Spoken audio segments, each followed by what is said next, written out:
Okay, y'all, let's get into it. If there's one thing I love during the countdown to Christmas, miracles of Christmas season, is I love a movie that is so surprisingly good, even though the title may not be that great and the previews are not telling you much. And I am here to say that following Yonder Star, I'm giving it a 9 out of 10. And I am so freaking surprised by it, okay? I actually had Megan go and watch it. You guys know Megan's short on time. She went and watched it, and she absolutely loved this movie too. When the previews did not do it justice, I wasn't sure what to expect. I'm going to tell you right now that John Brotherton is a very underrated actor on Hallmark. Okay, and when I get into this review, you guys will understand why I said this. All right, so first of all, this following Yonder Star is a Dayspring production. Dayspring does a lot of super duper religious movies. Now, as a God-fearing woman, I can tell you that some of the religious movies, and Megan wholeheartedly agrees with me on this, they are so overly religious that the message is lost. You don't need to say God's name 55 times to feel him, see him. In the script, his presence can be felt. I would say with things like the blessing bracelet, it lost its way. I think they may have done that Easter movie earlier in the year, and that lost its way. But baby, when it comes to stuff like Miracle in Bethlehem, PA, from last year's Miracles of Christmas movie, and Benjamin Ayers was in that one, and following Yonder Star, they hit the nail on the dot. Okay? For me not expecting what this, and this was the final Sunday movie. This is the last Sunday movie they're premiering during Countdown to Christmas, and me not knowing what to expect, I just thought, it's not going to be that good, folks. It's not going to be that good. And I was literally worried about it. I just was like, because I like Brooke, but the last time I saw her, she was with my auntie's boyfriend, Ryan Perry, and she was just having some sort of drug trip wherever they were in some sort of fairy tale land. So I did not know what to think about this. I'm going to tell you, Brooke and John delivered.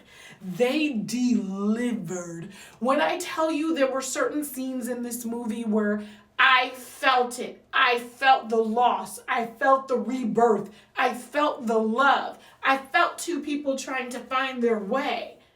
I was thoroughly impressed by the script, but the acting, John Brotherton brought this script to life in a way, I don't know, I have to explain it when I get into the actual premise of it, okay?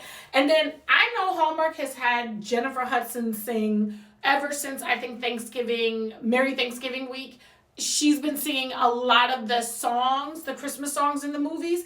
Baby, the song that she sang during the masquerade ball, when Abby is wearing the My Fair Lady dress, I thought I was going to lose every lash strip I got on my eyeball because I could feel it. I was in my feels. And as a matter of fact, I really thought I was going to give this movie an 8 out of 10. I was like, it's good. I would rewatch it. It's still on my DVR. But when I was explaining it to Megan, I had texted her really early after I had watched the movie twice. I texted her early one morning. And when I texted her what my review was of this movie and my feelings, and then when we talked about it last night, I realized that this movie deserves a 9. It absolutely deserves a 9 out of 10. I think it's the best Dayspring movie yet that I've seen, and I've seen some of their Death and Dying stuff with Nikki DeLoach. I've seen the Blessing Bracelet. I watched that horrible Easter one. This here tells a story of faith, love, rebirth, and all that good stuff, okay? Let's get into the premise. Tom runs an inn called the McGuire Inn. Abby is an actress who used to have a series of shows. She was in a series where she played Gabrielle, and Gabrielle was this perfect mom and wife and did everything perfect and solved everybody's problems. Now Christmas is approaching, and Abby is supposed to go visit her ex-husband and his family. Her ex-husband is also her ex-co-star from the show. Wait, give me a minute, okay? You guys give me a minute. Okay, sorry about that. I needed a second. Anyway, she's supposed to be visiting her ex-husband, who's also her ex-co-star from the show where she played Gabrielle. They have this thing where they give each other ornaments, specialized, customized ornaments every year. But this year when she calls him to talk about the cookies that she'll make, and she calls him to discuss the ornaments they're going to give each other, he lets her know that his current girlfriend is pregnant, and she's not only his girlfriend, she's his fiance. He's going to get married again, and he's going to be a father. And immediately I could feel the emotions as she's in that ornament store, and she now realizes that her ex has moved on. He's still a big part of her life, and that she's now going to have to maneuver this Christmas season without the traditions that they have kept even since they were divorced. You could see Abby's character register. You could see Brooke as Abby tear up in that store, and you could feel her heart breaking, okay? Breaking. Anyway, she gets off the phone with him because she's like, I never even knew you wanted to be a dad. And he said, hey, I didn't think I wanted to be a dad, but I definitely do want to be a father and am going to be one. Are you still coming for Christmas? She's like, nah, she's not going to do it.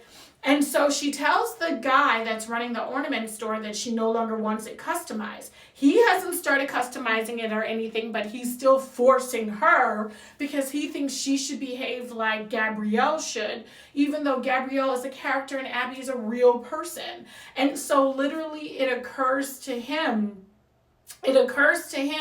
that she's not behaving the way he thinks. She starts to have a breakdown, and she said, hey, you haven't even started customizing the ornament. Let me tell you something. This guy was a dick. This guy was an absolute dick. So she has a breakdown in the store, and then people start recording her. And now she's getting all this bad press, and she was up for a new role in the new year where she's going to play an innkeeper. Well, her agent tells her she's going to have to lay low because of all of this bad press. So she decides to go to Vermont and, take time away from LA, go to Vermont and kind of regroup. She gets there, but her reservations, she accidentally booked it for the 2025 year instead of the 2024 year. They're all the way booked up. So the lady at the front desk points her to this wonderful little quaint inn where they have one more room left. No room in the inn. Do you guys see where the theme is going? Anyway, Abby decides to take her the lady up on her offer, and she goes to the McGuire Inn. Tom is running the McGuire Inn. He is a widow, a single father, and he just basically is running the inn. He recognizes Abby immediately as his famous actress, but at the same time, he's trying to respect her privacy. He doesn't really know what to expect of her, but he could tell that she's going through something, and he's super kind to her. He gives her his last room. He makes her, a chicken pot pie, I think it is. He makes her a meal when she gets there, even though the kitchen is closed, and he realizes this is a person that just needs some extra love and attention. Soon, Abby figures out that Tom is producing a Christmas play, where it tells the nativity story. And his daughter is now going to play an angel in that story. Abby soon realizes she would love to produce or help produce this Christmas story and tell the nativity story and help all the kids that are in the play get even better at it. Soon, her and Tom, they start to spend more time together. Tom realizes Abby's really good with his daughter, and he starts to fall in love with her. Ladies and gentlemen, you could feel him fall in love with her. There's a moment where he decides to take her to the masquerade ball, but because he has access to the My Fair Lady dress, he lets Abby wear this dress, and Brooke Dorsey, aka Abby, looks amazing. It was such an old Hollywood feel. I mean, there's so much more I want to say about this movie, and I don't know if I could wrap it up in this one review, but I mean, there's even a scene when he realizes he's falling in love with her, and he's talking to his dead wife. It's really a Christmas tree, and with some ornaments on it that his, dead wife loved. And so he's literally saying, like, please guide me. Tell me this is really the person for me. This is uncharted territory. You passed 3 years ago and I never knew I could love again. Oh my God. I am following Yonder Star and 9 out of 10, and I think I have to do a part 2. I think I have to do a part 2 and sum it up for people who are not going to watch this review. All right, I'll be